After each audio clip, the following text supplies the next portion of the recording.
また会えましたね。USJ によって暗黒面に落とされた男、つむぎむです。今日は1月14日火曜日です。年末の特需シーズンを超えて2025年度の期間限定イベントもすべて終了。そして1月30日にはクールジャパン2026が始まるため、現在のパークは体力の温存時期、とどのつまり何もないシーズンというわけです。ただ、パークではちょくちょく変化も起きているので、今回の動画ではパークが実際にはどれくらい空いているのかと合わせて紹介します。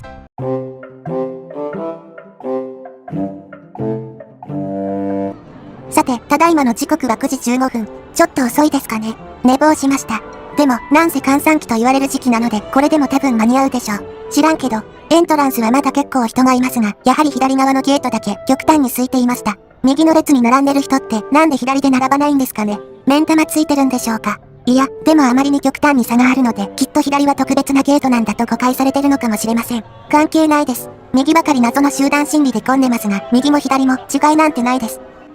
9時25分、インパしました。任天堂の整理券はまだ配布されてませんでした。というか、ここ最近はずっと配布されてないので、今日もフリー入場可能かもしれません。この日の実際の開園時間は9時。公式の開園時間も9時なのでフライングはしてません。最近フライングしなくてつまらないっすね。まあつまり、今は開園から25分経っているということです。さてさて、パークの最近の混雑度ですが、やはり数値で見ると、だいぶ下がっていますね。各アトラクションの待ち時間を見ても、ジャンル問わず、どれもガクンと下がっているのがわかります。通常のアトラクションは、ともかく、任天堂エリアのアトラクションも減ってるんですよね。任天堂エリアは、やはり、遠方ゲストからの特需が凄まじく、慢性的に混んでいます。なので本来、あのエリアには曜日などに待ち時間のばらつきもなく、常に混雑度は一定という状態。しかし、今見ると、任天堂エリアですら、待ち時間はやや減っています。減っているというだけで、別に空いているわけではないのは、数字を見ればわかりますが。なので、やはり今は、空いているということでしょう。ですが、これは、あくまで数値上の話です。問題なのは肌感の話です。いくら数字では空いていても、実際に訪れた感想が大して空いてないなら、意味ないです。実際はどうなんでしょうね。とりあえず、今日は、任天堂エリアから先に行きましょう。セントラルパークを少し覗いてみます。長らく、任天堂の整理券のために使われていた発見機ですが、今はもう置物状態です。社会における俺たちみたいな悲しい佇まいですね。目の前にはベンチがデーンと並んでいます。看板には、やっつけ仕事で QR コードが書かれていて、スマホアプリを取得するように促されます。スマホアプリにどんどん機能が移行していましたが、現地での発見は最近はもうやってないんですよね。スマホが未だに使えない老人に人権などありません。皆さんもアプリはインストールしましょうね。さて、アミティに来ましたが、1月4日まで飾っていたクリスマスの装飾も剥がされ、サメちゃんもシンプルな姿に戻っていました。映画公開50周年を祝う上手セレブレーションも終了ですね。いや短すぎやろ。そもそもなんであんな年末からのスタートやねん。USJ は日本公開に合わせてとうまく口実を作りましたが、あれは実質ちょっとボリュームに欠けるクリスマスシーズンの補填みたいなもんですからね。まだまだ体験したりないですよ。ところで昨年末はずっと長らく工事をしていたボードウォークですが、せっかく無人の姿が見れたのでじっくり観察。改修工事でやはり床板などは全て交換され、よく見ると綺麗になっていました。ここは水上に突き出た構造なので、その補強などもしたようです。アミティではここ数年であらゆる建物で大規模な改修が行われ、修繕されました。これらはあくまで安全対策として義務的にしなければならない保守管理ですが、高額な投資であることには変わりません。ということは、ジョーズのアトラクションはまだしばらく残るんでしょうかね。ではでは、早く任天堂エリアに向かいます。まだ整理券対応にはなってないですね。朝はゲストの大半がここに一極集中で集まるので、パークのバランスも悪いです。運動しか取り柄のないアリチンの成績表でも見てるかのようですね。ちなみに極論、開園5分以内とかなら空いてますが、もうすでに30分近く経っているので、おそらくエリアの中はパンパンで、アトラクションも空いてなどいないでしょう。ところで話は脱線しますが、実は25周年のサイトに、先日までウォーターワールドがパワーアップって書かれていたのですが、なんか削除されたんですよね。USJ みたいなマンモス企業では統率が取れず、たまにフライングもあるんですが、これもそうなんでしょうかね。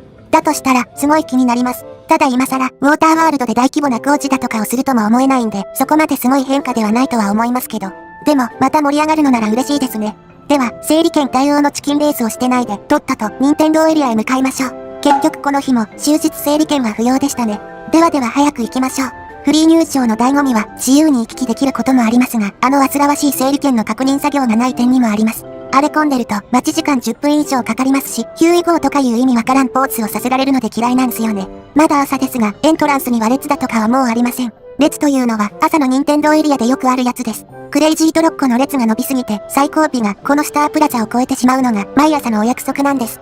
では任天堂エリアどうなってるでしょうね。中はかなり混んでいます。というか、任天堂エリアはいつもずっと同じくらい混んでいます。いつも満員状態なんですよね。でおっと、マリオカートの最後尾がこんなところに、75分と書かれてます。いやーめっちゃ混んでますね。任天堂エリアは道が狭いのもあって、毎日が初詣って感じです。今日も京都手手足にコトンの重りでもつけてるんかってくらいしょっちゅう立ち止まって動かない群衆で溢れ返っています。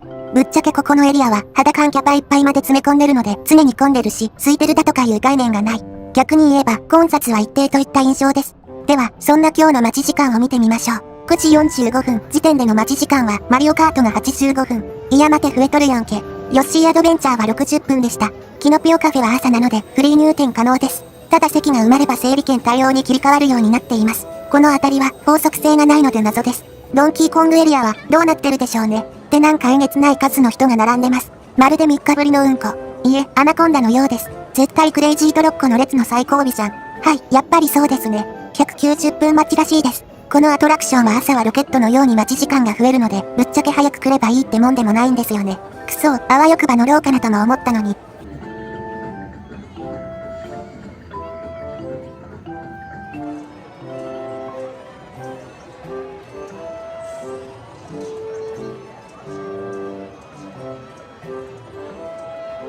では、マリオカートはシングルで25分待ちらしいので、こちらを乗りましょう。なんだかんだマリカも全然乗ってないんすよね。なんか面倒くさくて。マリカのシングルライダーはシングルドライバーになってるのがいいですね。いや別に良いとは思いませんが一応お世辞で触れておきます。クッパさんもこんにちは。そういえば、クッパって英語ではバウザーって言うんですが、USJ の英訳ではそのままクッパってなってますよね。キノピオとかもそうですが、謎です。ってうね。最後尾ここかよ。おいおい、これ本当に25分待ちなのか。まあ文句垂れてもうんこ垂れてもしょうがないので並びます。なんか空気も悪いし後ろのやつはすげー列詰めてくるし最悪なんですけど。ふう、やっと少し開放的なとこに来た。ここでバイザーをもらいます。いつ見ても可愛いっすね。周りの初見はこれのどこに映像が流れるのかと観察してましたが、これ自体にはそんなギミックはないです。10時10分やっと乗り場に、9時50分から並んだので20分ってとこでしょうか。まあ全然正確でしたね。文句言ってすんません。はい、乗ってきました。いやー作り込みが素晴らしいですね。ただ、本音、マリオカートと称する割には、スピード感がチンチクリンです。これじゃ進化したトイストーリーマニアっす。あーしはね、実は、マリオカートができる前は、きっと、一番好きなライドになると期待していて、長らく1位だったジョーズが2位になることまで期待してたんすよ。ただ実際には期待したようなレーシング要素は全然なかったので、まあ中堅くらいのランクに止まりました。マリオが好きな人にはたまらないでしょうけどね。あーしはスピード感出して欲しかったっす。出てくる頃には、130分に跳ね上がっていました。では10時20分ですので、朝マックでも食べに行きましょうか。あと10分しかないですが、まあ間に合うでしょう。知らんけど。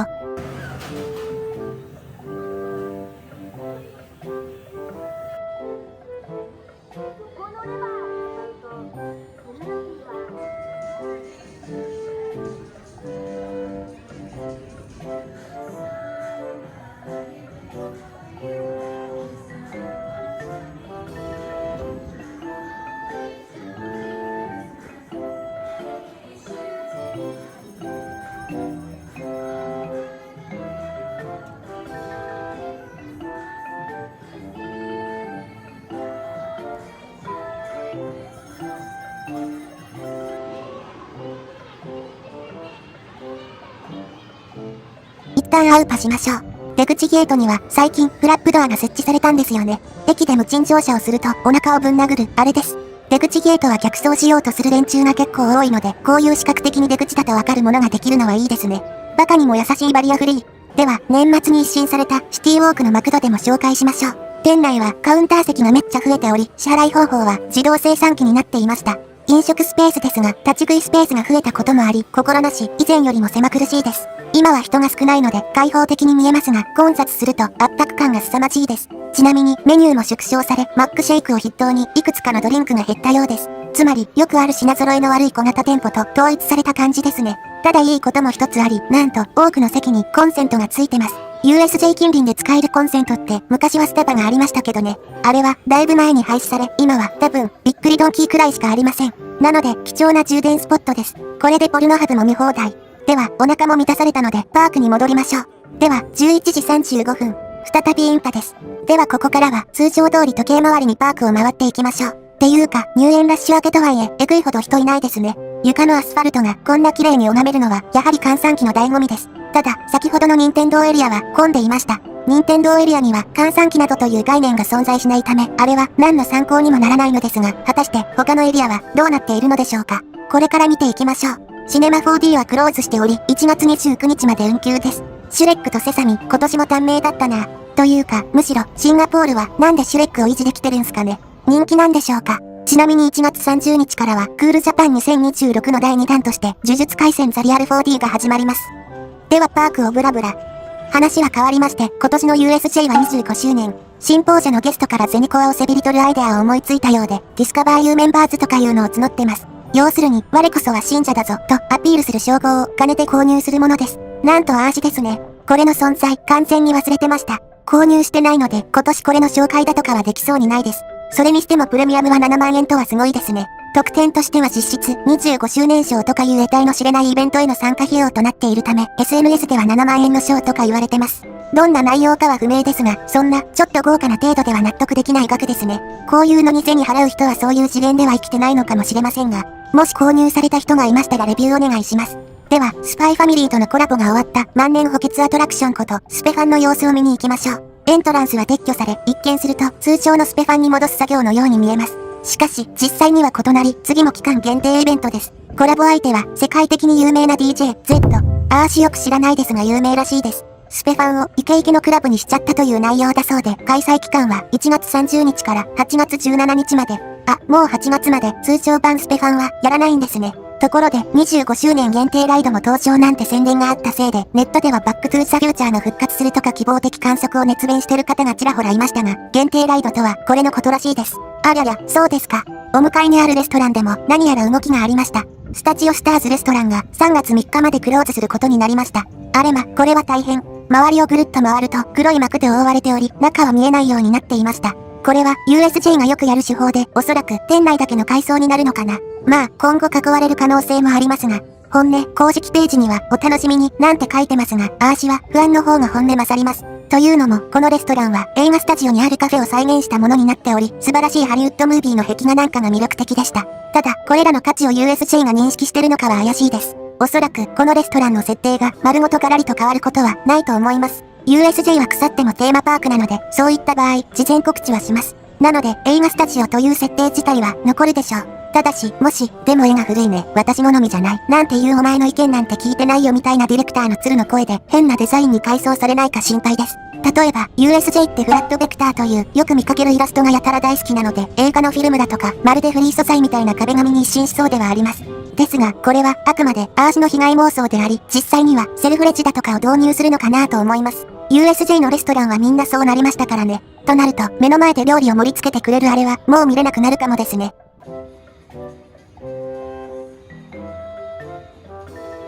グラマシーパークのステージは、飾り気のないノーマルな姿に戻されました。おそらく、1月31日から始まるユニハルで使うんでしょうね。アーシは永遠の16歳なんて恥ずかしい主張をするおバカさんではないので、関係ないですけど。ちなみにアーシは今年でちょうど20歳です。さて、ニューヨークエリアの全面改装は、ついに2025年だけで終われなかったですね。まあそりゃそうか。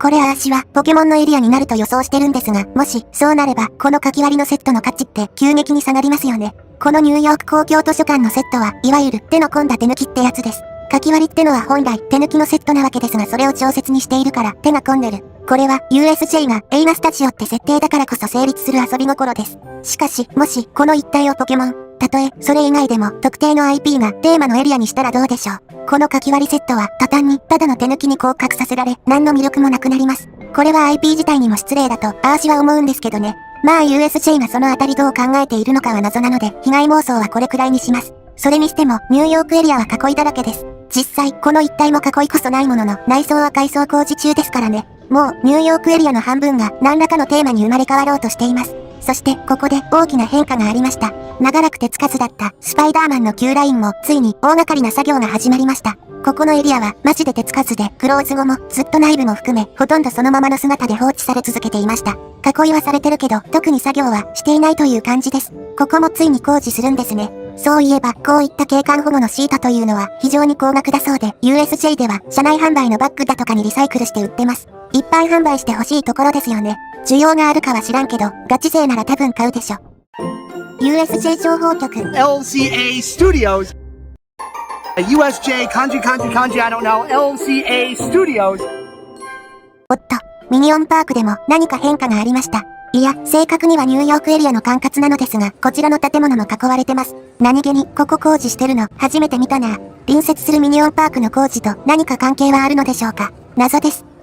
グルーにでも聞いてみるか。ねえグルー、これって何の工事なの？ふむふむ。なるほど。はい、聞きましたが、バックトゥーザフューチャーの新エリアの工事らしいよ。やったね。まあ嘘ですけど。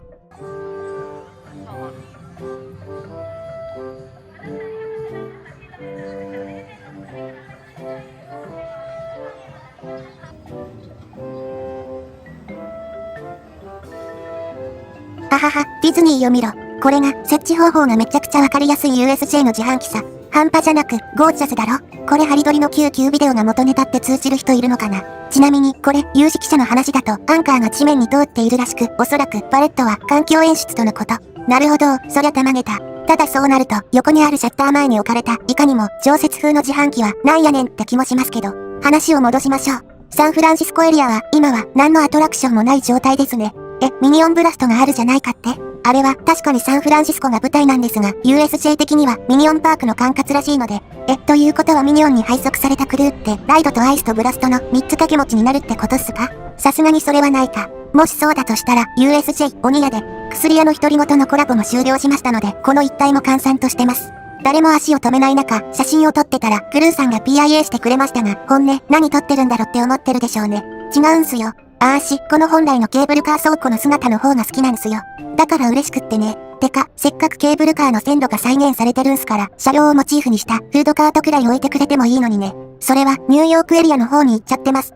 では、ジュラシックパークエリアに行きましょう。ここのエリアは熱帯の植物がだましだまし育てられていますが、今日もくっそ寒いっすね。12時20分、時点の待ち時間は、ごまちゃんが80分。普通に混んでるやんけ。ジュラパが40分待ちでした。こんな日に濡れたくはない。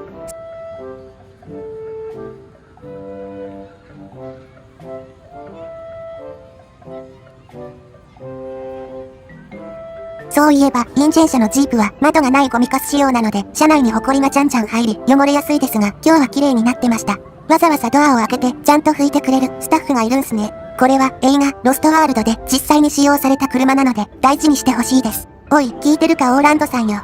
では、ちょっとショップも覗きましょう。ショップは今日も平凡な感じですが、可愛いグッズが売られていました。モササウルスに食べられるプテラノドン。可愛い。しかも、プテラノドンは引っ張ることができ、食べられるギミックまであります。可愛い。これは、先日紹介したボンベを食べるサメと同じシリーズですね。お値段は3200円です。平野さん、今日もぶっちゃいくれちょねー。ジュラシックパークは、さすがに今日は寒いので、乗らないでおきましょう。そういえば、USJ の姉妹とでも言うべきオーランド版のボートライドも、1月5日からクローズしており、長期リハブします。11月19日までかかる予定だそうで、USJ 同様に根本的な改修が行われるようです。その費用は不明なものの、オレンジ軍への申請によると1480万ドル、日本円で23億円とのこと。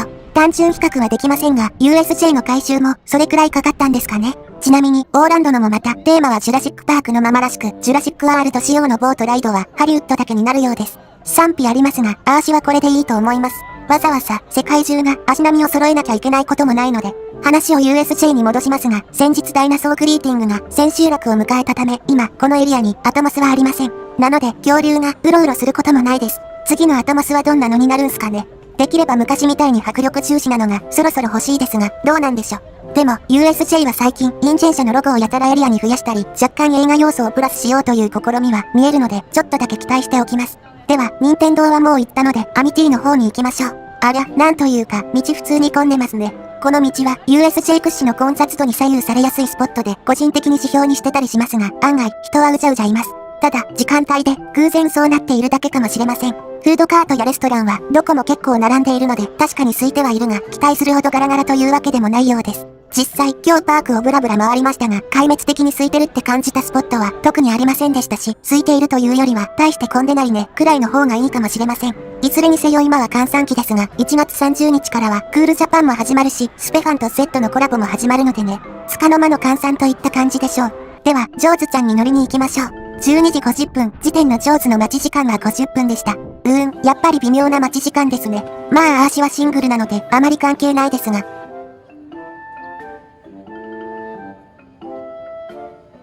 ところで、ジョーツの旧ビデオって USJ 屈指のクオリティの高さですが、これ日本オリジナルなんですよね。米国版にこんな映像ありません。非常に素晴らしいです。ただ、もし、ジョーズがリニューアルとかしたら、日本人キャストが演じるゴミビデオになるんじゃないかなぁと、毎日、被害妄想に明け暮れております。まあ、ジョーズのリニューアルは切実にしてほしいんですけどね。これは、未来永劫、残してほしいものです。あ、ジョーズさん、今日も可愛いってちゅねということで乗ってきました。あ、50周年限定のブリトーってまだ売ってるんすね。もう50周年イベント終わりましたけど、これは本当美味しいんでずっと残してほしいです。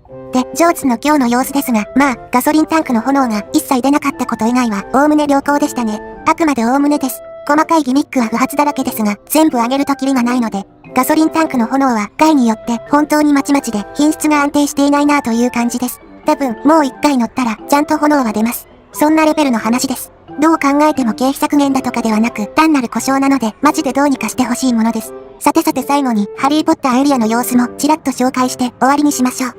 うわぁ、このエリアもめっちゃ混んでますね。ただ、ハリポタエリアって、かれこれ11年もありますんで、地元民で溢れ返るってことは、肌感あまりないんです。来場客の多くは他県民だと思います。あと、インバウンドと、そんなハリポタエリアが混んでるっていうことは、今日も遠方ゲストが多いってことなんじゃないかと思います。ところで、このエリアといえば、アトモスにヒッポグリフが出るようになりましたが、今度ハリウッドにも進出するらしいですね。まあ進出といっても、USJ が独自に考えたイベントだとかではないですが、やはり人が2体入って動かすやつになるんでしょうか。おっと失礼。皆さんはそういうの否定したがる宗派の人でしたね。しかし、米国では、ヒックとドラゴンのように高性能なロボットで再現されたキャラとのグリなども開催されているため、ちょっと気になりますよね。13時45分、時点での待ち時間は、フォービドゥンジャーニーが60分、ヒッポグリフが75分。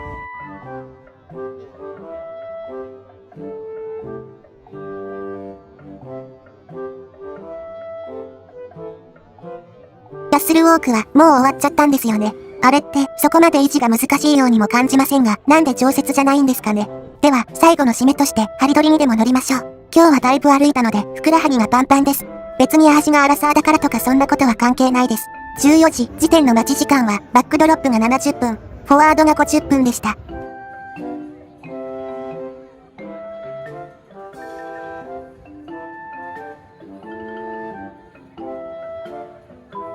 では、早速乗りに行きましょう。中は、そこまで列が伸びているようには見えませんが、蛇行したルートにみっちり配置されているため、まあ、45分くらいは待ちそうかなという印象。待って、シングルライダーの最後尾ここかよ。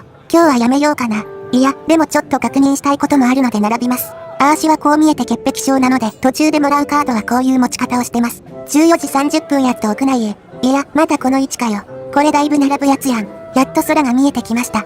今はコラボイベントとかしてないので、曲のリストは通常版ですが、1月30日からクールジャパン2026が始まるので、名探偵コナンと呪術廻戦のストーリーライドが追加されます。なので5つのうち2つ埋まりますね。14時45分、やっと乗り場に到着。本音、ちょっと並んだこと後悔してます。お、懐かしいやんけ君たち。はい、では乗ってきました。出口のところには新しく大きな箱が設置され、シューズバンドや小物入れの回収スポットになっていました。ここよく忘れて素通りする人が多いので、目立つ箱になっていいですね。以前に、ジュラパやジョーズのローディングエリアにも箱が設置されたと紹介しましたが、最近こういった備品が増えましたね。まあだからどうしたって話ですが。では疲れたので帰ります。最後に今日の感想を言うと、まあ確かに全体的にパークは空いており、待ち時間のデータにもそれがちゃんと反映されてます。実際、任天堂エリアも若干空いてるとの統計は取れてます。しかし、超ガラガラを期待していくと案外そうでもなかったなという印象です。まあ、今の USJ は安定して人気だということなんでしょう。1月30日からクールジャパンが始まるとまた混むでしょうから、皆さんお早めに体験してみてはいかがですか。では、今回の動画はここまで。また次回にご期待ください。それでは、さよなら、さよなら、さよなら。